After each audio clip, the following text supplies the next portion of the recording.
Berikut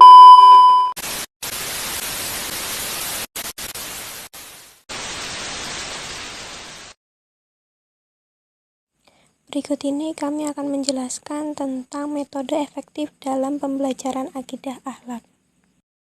Artinya adalah ikatan utas tali dalam satu buku sehingga menjadi tersambung. Sehingga akidah menurut ikatan atau kata akad juga berarti janji, kesepakatan dua orang yang mengadakan perjanjian. Sedangkan menurut istilah akidah adalah urusan-urusan yang harus dibenarkan oleh hati dan diterima dengan rasa puas, tertanam kuat dalam benak jiwa yang tidak dapat diguncangkan oleh keraguan.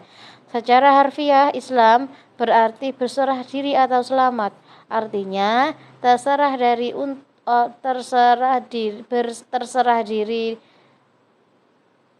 untuk patuh dan taat kepada segala aturan Allah, melaksanakan perintah dan menjauhi larangannya. Ada banyak keyakinan agama yang dianut manusia, adapun hanya satu.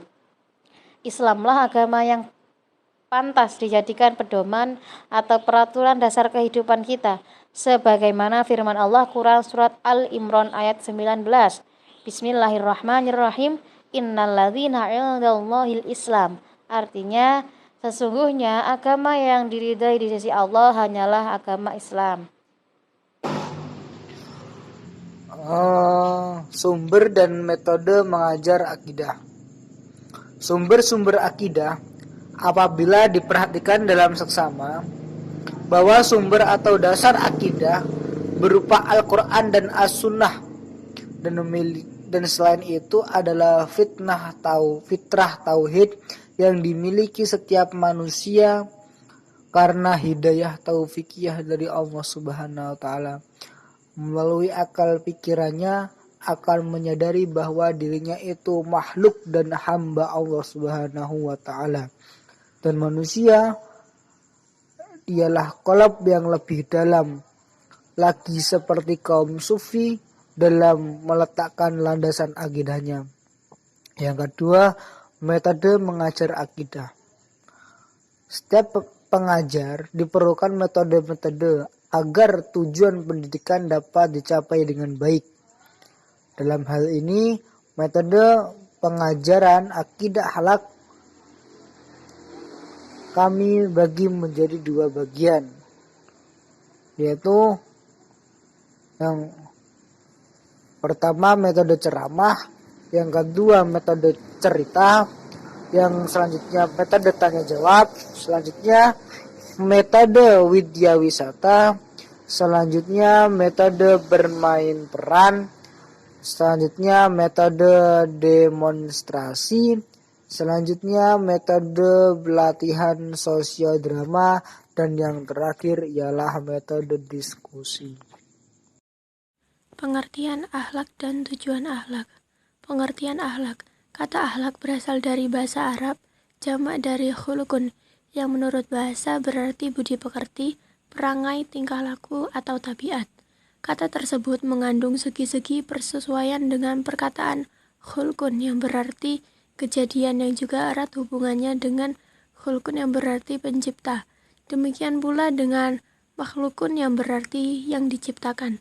Perumusan pengertian akhlak timbul sebagai adanya hubungan baik antara khalik dengan makhluk dan antara makhluk dengan makhluk. Tujuan pembelajaran akhlak.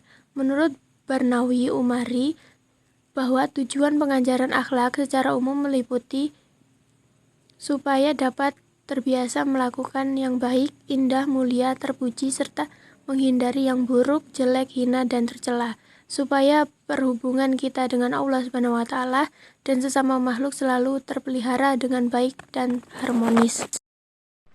Ciri-ciri akhlak. Adapun ciri-ciri akhlak menurut H.A. Mustafa antara lain kebajikan yang mutlak.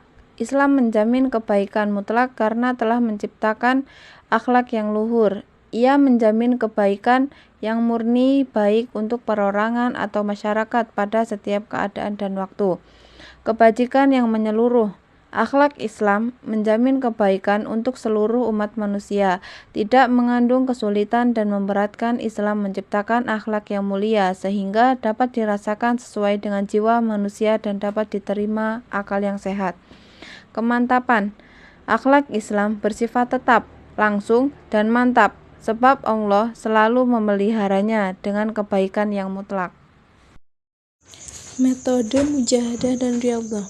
Orang yang ingin dirinya jadi penyantun, maka jalannya dengan membiasakan bersedekah sehingga menjadi tabiat yang mudah mengerjakan dan tidak merasa berat lagi.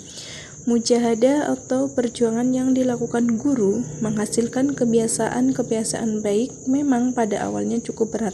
Namun apabila manusia berniat bersungguh-sungguh pasti menjadi suatu kebiasaan.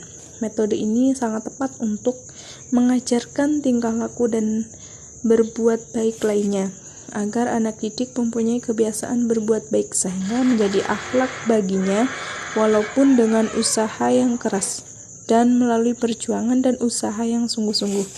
Metode teladan yaitu mengambil contoh atau meniru orang yang dekat dengannya. Oleh karena itu, dianjurkan untuk bergaul dengan orang-orang yang berbudi baik. Pergaulan salah satu bentuk komunikasi manusia memang sangat berpengaruh dan akan memberikan pengalaman-pengalaman bermacam-macam. Metode ini memberikan kesan perbuatan manusia.